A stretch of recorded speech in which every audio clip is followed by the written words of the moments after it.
So we knew going into the second leg of this tie with a 4-1 lead, United really needed to focus on managing the game and not completely crumbling under pressure away at a hostile, energetic Benito Villamarín, as they did at Anfield a few weeks ago. And the first step as always should be not to concede an early goal, but United almost did that. We see here within the first 8 minutes of the match that the ball breaks to Jose Perez, in behind Fred and Casemiro, and you can see that Wan-Bissaka went too early before United had sustained possession in the middle of the park. And so when United weren't able to retain possession and there was a turnover with the ball moving into Jose Perez, now Wan-Mi is able to get goal side of Wan-Bissaka and able to run off of him into the space wide of Harry Maguire, and you can see this perfect passing lanes opened up. But to be honest, as Perez receives the ball, Maguire is in a pretty good position. He's slightly deeper than Lisandro Martinez, which I don't know if it was intentional, thinking about the potential run down the side of him. But this deeper position is actually beneficial as it gives him a few yards to catch Wan-Mi. However, Maguire is just so slow to react, you'd think he was walking around with porridge in his boots.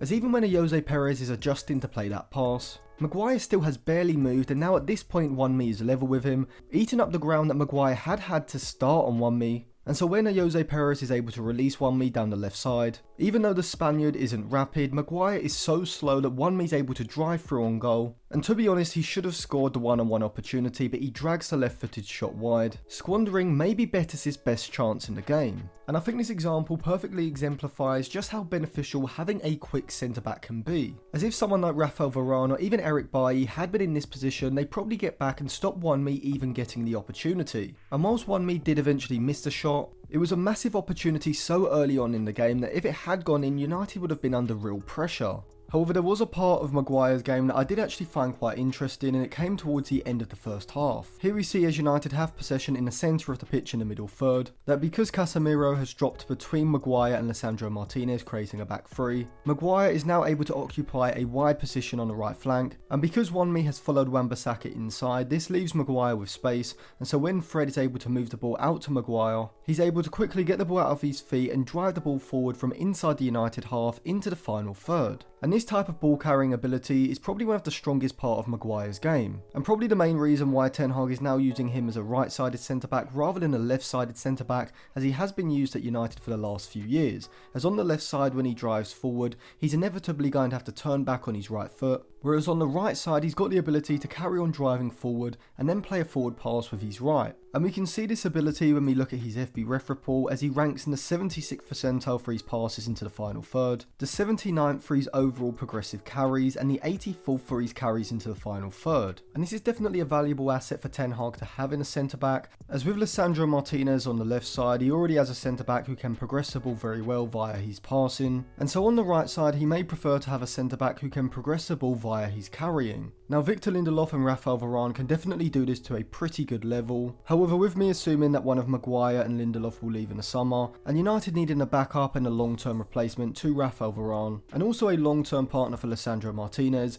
bringing in a right-sided centre-back who has this ball-carrying ability is definitely something I would be looking for, and there are quite a few good value for money options on the market, with players like Trevor Chalobah, Pierre Kalulu, Jean-Claire Todibo, and Newem Perez, all players that United should be considering. But before I go any further, let me tell you about something that may interest anyone who is or wants to be a YouTuber, and that is that I will now be open to doing any reviews of any videos or channels that you have. If you are interested in anything below, then email me at atlantisfootball96@gmail.com with the type of review you want and a link to the video or channel you want me to review, and then I can just drop you my PayPal and send you over the review when it's done. If you are just starting out YouTube, then you don't need the detailed video review for any of your first few videos. I'd just go with the standard review, which will be basically my initial reaction to your video, giving you a few improvements that you can make and some things about the video that you should be doubling down on. Also, if you don't have a video but instead have an article or a blog, I'll include that in the standard review as well, so you can send me those as well. Once you're a bit more familiar with producing videos on YouTube, then maybe you can think about the detailed video review or even the whole channel review, where I'll put together a much more detailed review, giving you a lot more suggestions for improvements and providing some examples as well. I assume most of the videos will be football related, though you can also send me over any non-football ones as well if you want. but I'm not going to be reviewing any nerd shit like WWE or Minecraft, so don't send me those types of videos. But if you are interested in any of that, send me over an email, and of course thank you in advance for helping to support the channel. But also in the first half, United struggled to play out of their defensive third in the build-up, with Real Betis pressing aggressively in a man-to-man orientated 4-2-3-1 shape. And this stemmed firstly from the likes of Casemiro, Fred and Wan-Bissaka all being quite poor in possession with their passing, and United not really having the movement or positional interchange in the midfield to open up passing lanes for the back four to feed the ball into, and so they were often forced back to David De Gea. And from this sort of position, David De Gea's long range passing was very poor, overhitting a pretty simple click pass out to Malacia, and in the end resulting to long balls pumped up the pitch, which only resulted in Real Betis able to regain possession.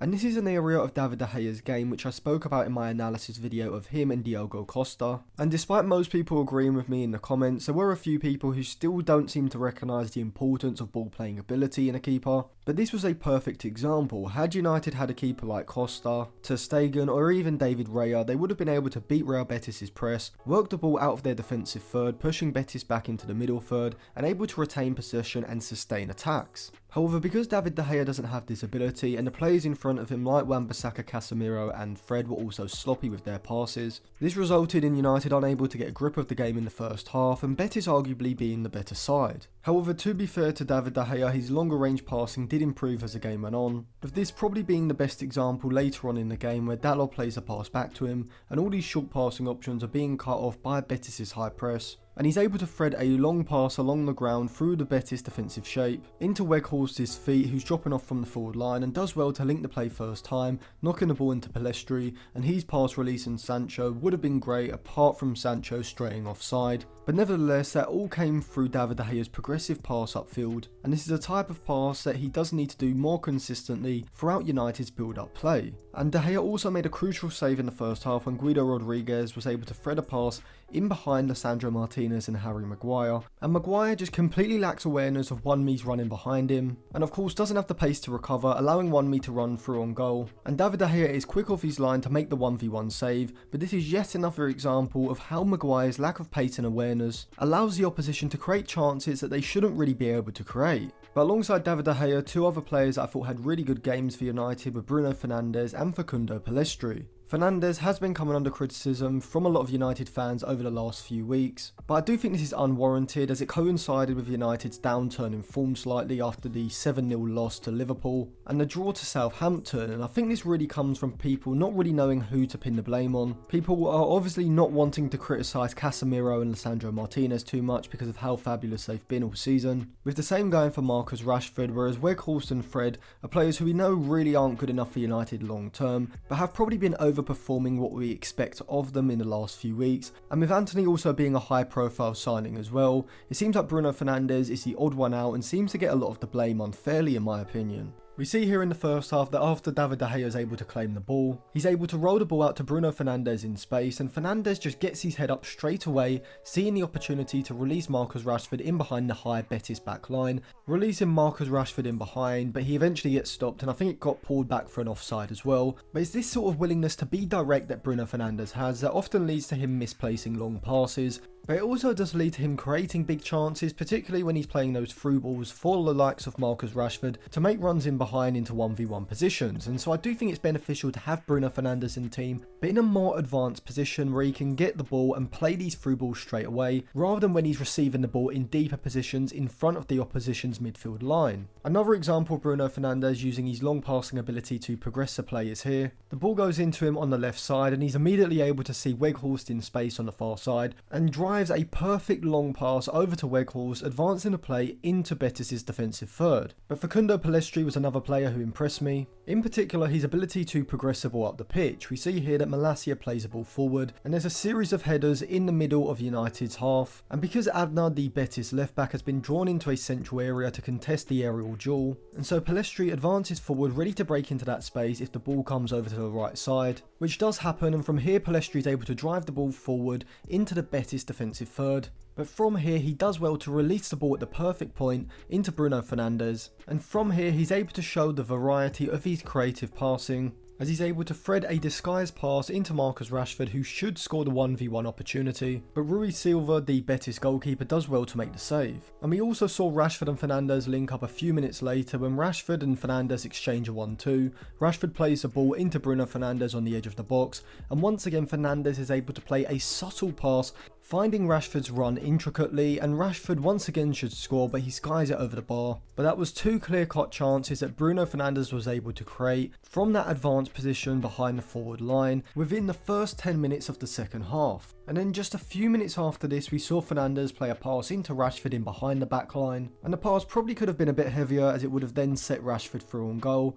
but it was still a very good pass in behind, allowing Rashford to then lay the ball back to Bruno Fernandes, and from here we see Bruno Fernandes play one of those long switches of play out to Weghorst on the other side of the pitch. And I think all of these examples which I've shown show how important Bruno Fernandes is in order for United to not just transition the attack quickly, but also find the runs of Rashford and others in behind the back line when in the final third as well. Now, despite missing a couple of clear-cut chances, Rashford would eventually open the scoring with a sensational strike from outside of the box, which swerved away from the keeper into the far left corner, giving United a 5-1 lead and taking them through to the quarter-finals against Sevilla. I also thought Pellistri had a good game as well. I don't think he was as good as Bruno Fernandes, as he doesn't quite yet have the end product in his game, but he did show signs of potentially being able to compete with Antony for a starting spot on the right flank for the rest of the season, and in particular I liked his willingness to run at defenders and how he was looking to be direct as soon as he received the ball, either carrying the ball forward into space as soon as receiving possession, or looking to play quick forward passes, looking for a 1-2 to then move the attack into the final third. And this is a criticism that I've had of Antony over the last few months.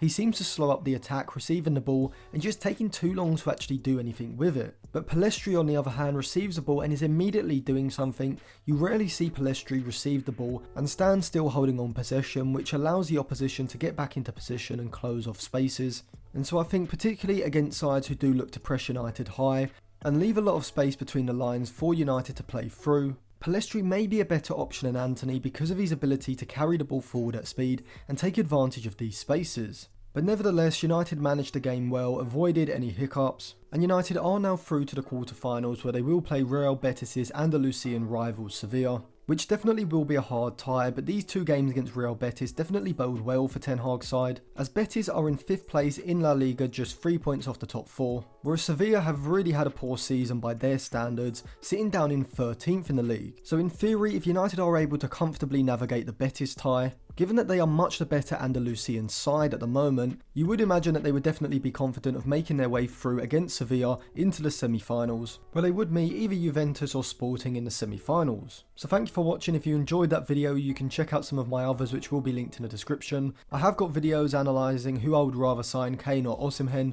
as well as a video analysing why United should sign Diogo Costa to replace David De Gea in the summer. And so those two videos will be linked in the description. Remember to subscribe to the channel and click the bell so you do get notified when my videos come out. Put your thoughts in the comment section below. And if you do want me to review any YouTube videos or YouTube channels, you can email me at atlantisfootball96@gmail.com.